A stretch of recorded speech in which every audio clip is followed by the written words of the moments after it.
ავტომობილების იმპორტი გასულ წელთან შედარებით 3%-ზე მეტად არის გაზრდილი.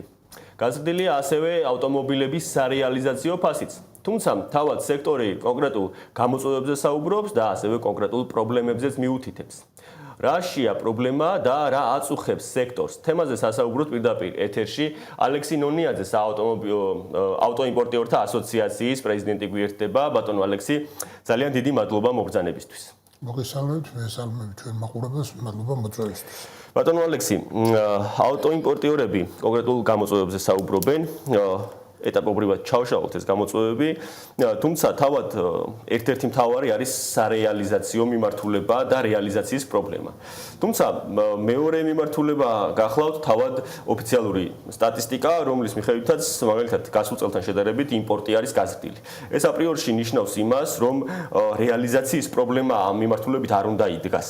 თუ ასეა, მაშინ რატომ იზრდება იმპორტი? ძალიან საინტერესო არის თავად თქვენი პოზიცია და რაში არის პრობლემა. თქვენ სწორედ დასვით საკითხი, ნამდვილად ცოტა უცნაურია, რომ ერთის მხრივ თითქოს ციფრები იზრდება.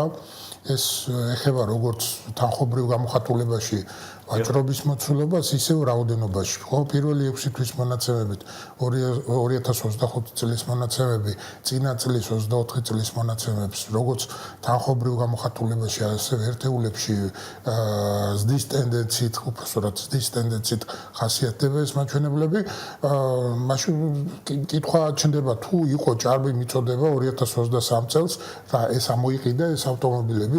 თუ ისევ სტატისტიკას მოვიშველიებთ, ნახავთ, რომ ამის შესაძლებლობა ჰქონდა არც 2024 წელს და არც 2025 წლის პირველ-მეორე კვარტალში. ხო, ხედავთ, რომ უმნიშვნელოდ იზრდებოდა ამ პერიოდის განმავლობაში ექსპორტი და უმნიშვნელოდ პირველ კვარტალამდე უმნიშვნელოდ მცირდებოდა იმპორტი. აი 60 ერთეულით მეტი ავტომობილი, რომელიც ჭარბი მიწოდება ჰქონდა რისი დახმარებითაც, რისი გამოისვებითაც ჰქონდა ჭარბი მიწოდება ბაზარზე, ეს ავტომობილები არ ამოხიბულა. მაშინ იბადება კითხვა, რა მოხდა, რასთან აქვს საქმე, რა თუ არის, ასე ვთქვათ, იმპორტი ყოველ შემთხვევისათვის გაზრდილი.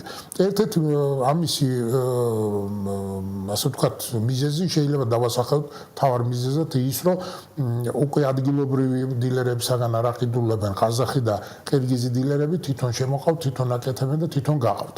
ეს არის მთავარი საკითხი, რომელიც აი ლომის წილი უფრო, ასე ვთქვათ, ამ ფაქტორს უკავია ამ თემაში და ამითი აიხსნება.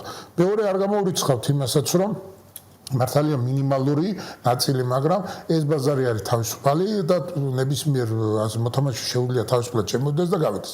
მოთამაშეები, ძველი მოთამაშეები, რომლებიც იყვნენ, არ გამოურიცხავთ კი არა და დიდი ნაწილი ტოვებს ბაზარს, გადის და ახალი მოთამაშეები სწორედ ის, რომ დემპინგური ფაზები, სწორედ ის, რომ ყაზახები შემოდიან ბაზარზე, ადგილობრივისაგან დემპინგური ფასებით ყიდულობენ, ხოლო დანარჩენი ნაწილი თვითონ შემოყავს, თვითონ აკეთებს და მე თვითონ გაყავს. ანუ ქართველი დილერი თედან ამოვარდა. ხო, არ გამოურიცხავთ, რომ ჩამოვთვალოთ მაინც რომ იყოთ ობიექტურები ბოლომდე, მცირე ნაწილი არ გამოურიცხავთ, რომ რაღაც ახალი მოთამაშე შემოვიდა და იმ ახალმა მოთამაშემ ჩამოიყვანა ის ახალი ავტომობილი, არ გამოურიცხავთ იმასაც, რომ ზოგიერთი მოდელები უფრო მოთხოვნადია ვიდრე სხვა რიგი მოდელებისა, ამიტომ ის ნაწილი რო ამოიყიდა, ეხლა ბუნებრივია ხდება შევსება ბაზრის, ხო? მაგრამ ეს მეორე და მესამე საკითხი უმნიშვნელოა, უფრო ძირითად ნაწილად მაინც ვფიქრობთ, რომ ძალიან დიდ კონკურენციას გვიწევს უცხოელი დილერი, ხო?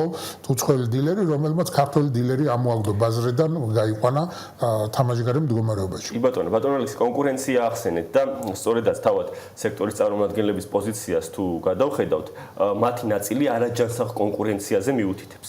ძალიან საინტერესოა, თქვენ ასევე დემპინგური მიმართულებაც ახსენეთ დასაწყისში. ძალიან საინტერესოა კონკრეტულად კონკურენციის მიმართულებით რა დარღვევებზე საუბრობს სექტორი და უკაცრავად და რითი მტკიცდება, რომ კონკრეტული მონაწილეები, მით უმეტეს ამ ქვეყნის არარეზიდენტები დემპინგური ფასებით ოპერირებენ ბაზარზე.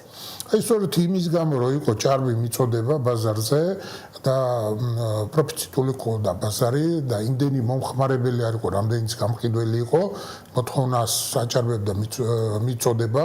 აი ამის გამო უკვე ყოველ ანუ გაჩნდა ის რომ ასე ვთქვათ ხდება ფასების უცხოელი დილერებისგან ფასების დაკლება.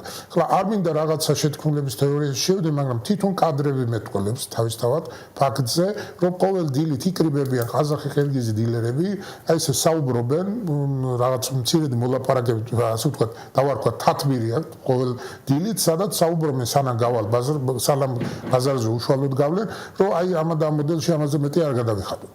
და პირობითად როგორ $10,000 თვითგირებულება რო აქვს ავტომობილის $10,000, სთავაზობენ 7,000 ხო, ეს ბუნებრივია დემპინგური ფასებია. ხელოვნურად ცდილობენ ესე იგი ყოველგვარი კონკურენციის გარეშე, უпростоრად კონკურენციის შეზღუდვით ცდილობენ რომ რაც შეიძლება დაბალ ფასში წაიყვანონ. ბაზარი ხომ თავისუფალია, მათ გარდა არიან სხვა წარმომადგენლებიც, რომლებმაც შესაბამისად შესაძლებელია უფრო მეტიც გადაიხადონ. როგორ ახერხებენ ისინი თავიანთ თამაშის წესების შემოტანას? ეს არის ძალიან საინტერესო.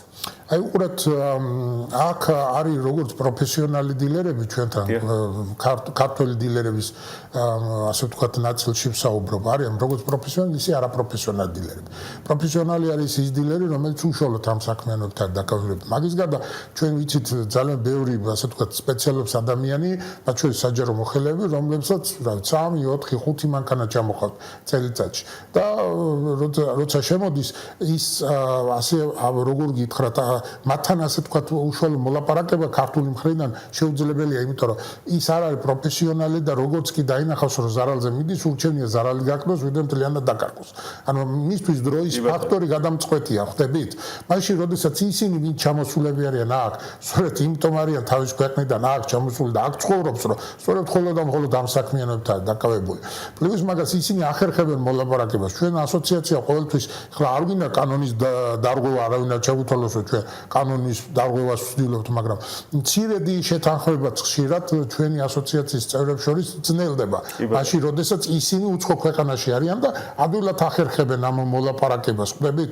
და ფაქტია, სახეზე გვაქვს რეალური ფაქტია, მხოლოდ ფაქტს აღნიშნავ, რომ ისინი დემპინგური ფასები თუ ყიდულობენ ჩვენგან, მხოლოდ დემპინგური ფასით ცდილობენ აქედან ავტომობილის გაყვანას და ამაში ახლა ჩვენ ეთერს ვინც უყურებს ნებისმიერი ასე ვთქვათ დილერი დამეთანხმება ამ საკითხში, რომ საკმაოდ კონფლიქტამდეც მიდის ხოლმე ხშირ შემთხვევაში საქმე, იმიტომ რომ იმაზე ნაკლებს თავაზობენ, ვიდრე რეალურად მანქანა ღირს და მისი ფასი არის. ბატონო ალექსი, კიდევ ერთ პრობლემაზე, რომელზეც თავად სექტორი საუბრობს, არის ეგრეთ წოდებული კოდების გადაცემა არარეზიდენტებისათვის. თუმცა ეს კოდები თავად ასე ვთქვათ სფეროს წარმომადგენლებმა, დარგის წარმომადგენლებმა გადაცეს. გარკვეულწილად ანუ თითქოს ვიღებთ სურათ, როდესაც რაღაცა პრობლემა თავად შექმნეს სფეროს წარმომადგენლებმა და დღეს ამ პრობლემაზე ისე უკაცრავად თავად საუბრობენ. აქ აი რა შეიძლება იყოს გამოსავალი და ზოგადად რატომ შეიქმნა ეს პრობლემა? იცით რა არის, აი კოდები დაახლოებით სამუშაო შეხვედრები მიმდინარეობს 2 წლის განმავლობაში. როგორც სახელმწიფო უწყებებთან, ისე დილერებთან და ისე დილერების კომპანიებთან და კომპანიების კომპანიებთან. ჩვენი ასოციაციის ჩართულობით და შუამავლობით.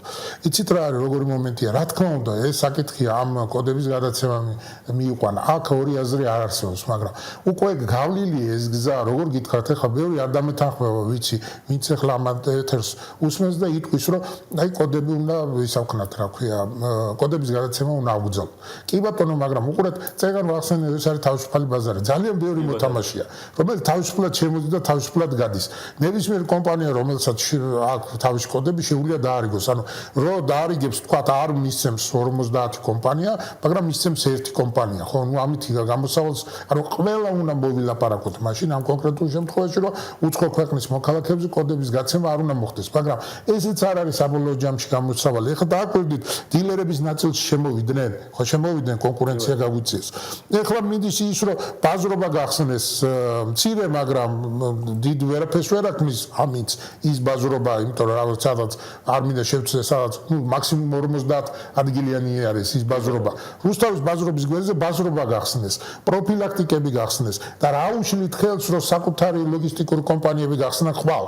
და მეტიც უკვე არის შემოთავაზებები ჩვენი წევრი დილერები საუბრობენ რომ მე ამერიკიდან დამირეკა ყაზახი ვარ ესე და ჩემი კოდებით ითამაშე ანუ თავაზობს უკვე ხო ხდებით ანუ როგორ გითხრათ ეხლა ვიცი რომ ძალიან ბევრი ადამიანი არ დამთახვა ვიცი რომ ძალიან სენსიტიური თემაა მაგრამ რეალობას თვალი უნდა გაუსწოროთ კოდების აღრძალვით აი კი ბატონო სიამოვნებით მარტო ჩემზე რო იყოს მაგალითად ან თქვენზე დამოკიდებული ერთო ადამიანზე აგრძალავ მაგრამ როდესაც ძალიან ბევრი მოთამაშეა ბევრი კომპანია და მათ შორის ამ კომპანიის კოდებს იყენებს დილერი და თვითონ დილერიც ხშირად ყიდის ამ კოდებს აი როგორ გინდათ ეს გააკონტროლოთ თავისუფალი ბაზის პრინციპი ხო აი ვერ აგრძალოთ თორე დიდი სიამოვნებით რა თქმა უნდა პრობლემიდან გამოსავალი იქნებოდა მაგრამ პრაქტიკაში ამის განხორციელება ძალიან რთული საქმეა აი ამის ადმინისტრირება რომ შემოვიღოთ თამაში ჯერით სახელმწიფო ვერ შემოიღებს ამას. მოდი ასე ვთქვათ, რაღაც კანონით თან დადგენილებთ, იმიტომ კოდს რომელსაც არ იძლევა სახელმწიფო რა უფლება აქვს იმას აკრძალოს. ესე იგი ბიზნესმა უნდა გადავწყვიტოთ, ხო?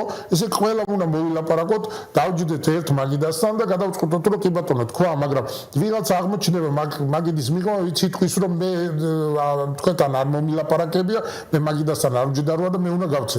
აზრი ეკარგება მაშინ მაგ შემთხვევაში. გასაგებია. ბატონო ალექსი, ძალიან დიდი მადლობა თქვენ საინტერესო ანალიზისთვის. მაყურებელს შევახსენებ, ალექსი ნონიაძე, ავტოიმპორტიორთა ასოციაციის პრეზიდენტი იყო ჩვენთან ერთად და ვსაუბრობდით ავტოინდუსტრიაში არსებულ პრობლემებთან დაკავშირებით, რომელსაც თავად სექტორის წარმომადგენლები მიუთითებენ.